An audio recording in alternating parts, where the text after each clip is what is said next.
Jacqueline Vives, la filla del segon matrimoni de Vives i el seu fill i net del pintor Marc Damont, miren un dels paisatges molletans que es poden veure en aquesta exposició. I és que Vives mantenia una estreta relació amb Mollet. El pintor de la Catalunya Nord es va casar el 1927 amb una molletana, Pilar Guanyavents Mallol, la qual, juntament amb la seva família, s'havien exiliat a França durant la dictadura de Primo de Rivera. Format, entre d'altres llocs, a l'Escola de la Llotja de Barcelona, coneix a Joaquim Mir, que aprendrà com a mestre, i és amb ell que coneix els paisatges de Mollet i a la seva gent. Avui estem molt emocionats perquè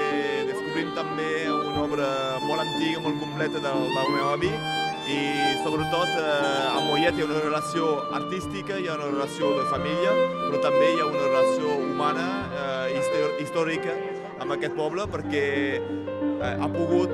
fer sortir gent de Mollet dels camps de concentració que hi havia a Catalunya Nord en 39, ara fa 76 anys. Home d'esquerres i compromès amb els republicans catalans, va gestionar la sortida dels camps de concentració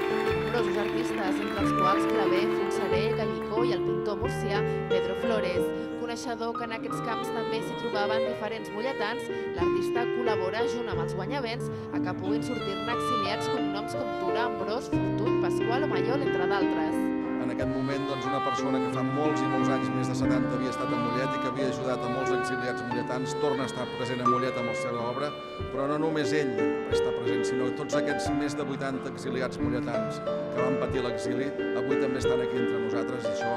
és emocionant, i a més és emocionant perquè està voltat, així com en aquell moment hi havia tristor, tot era fosc, estem voltats de molt i molt color, mercès a aquests quadres d'en Martí Vives. Per commemorar l'exili, el Museu Abelló organitza aquesta mostra, una obra molt marcada per la influència de Cézanne, amb quadres que venen de diferents col·leccions, molts d'ells inèdits i amb obra d'alguns dels artistes que van ser ajudats per Vives i que es troben en el fons de la col·lecció del Museu Abelló.